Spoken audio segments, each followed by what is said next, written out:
এই দেখো গাইস, ওর বাপের বাড়ি। হ্যাঁ এটা ওর বাড়ি। ওকে বলেছি একটু ঘুরে আয়, এখানে শুয়ে পড়েছি। সকাল সকাল একটু মন খারাপ নিয়ে বেরিয়ে পড়েছিলাম, যাচ্ছিলাম ডাক্তারের কাছে। না না, আমার কিছুই হয়নি, আসলে আমার র্যাবিটের একটু শরীর খারাপ, ওর কানে কি একটা হয়েছে, যার জন্য আমি ডাক্তারের কাছে নিয়ে যাচ্ছিলাম ওকে। ওর নাম হলো টিম। আর সাথে তিয়াস যাবে না তা তো হতেই পারে না, কারণ তিয়াসকে ছাড়া আমি চোখে একটু অন্ধকার অন্ধকার দেখি। আর আমার মন খারাপ ছিল বলে তিয়াস আমাকে হাসাচ্ছিল, তাই এখানে আমরা হি হি হাহা করছিলাম।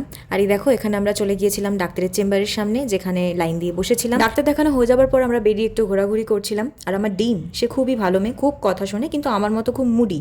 ওকে আমি এখানটা একটু ছেড়েছিলাম ঘোরাঘুরি করার জন্য, কিন্তু সে তার মতো শুয়েই ছিল। আর এই ছাগলটা কোত্থেকে এসে আমার জামা কাপড় টানাটানি করছিল, তাই ওকে একটু আদর করছিলাম। সবকিছু হয়ে যাবার পর আমি আর তিয়াস বাড়ি ফিরে আসছিলাম।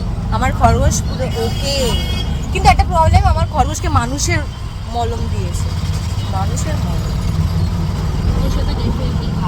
ও আমার সাথে থেকে থেকে মানুষ হয়ে গেছে, এই আজ ওকে মানুষের মলম দিয়েছে। সেদিন তারপর হয়েছিল আমাদের বাড়িতে জমিয়ে আড্ডা, কারণ সায়ানি আমাদের সাথে অ্যাড হয়ে গিয়েছিল, তো আমাদের তিনজনের রিউনিয়ন হয়ে গেছিলো। আর এখানে দেখো আমরা ফুচকা খাচ্ছি। তো আজকের জন্য টাটা, দেখা হচ্ছে নেক্সট ভিডিওতে।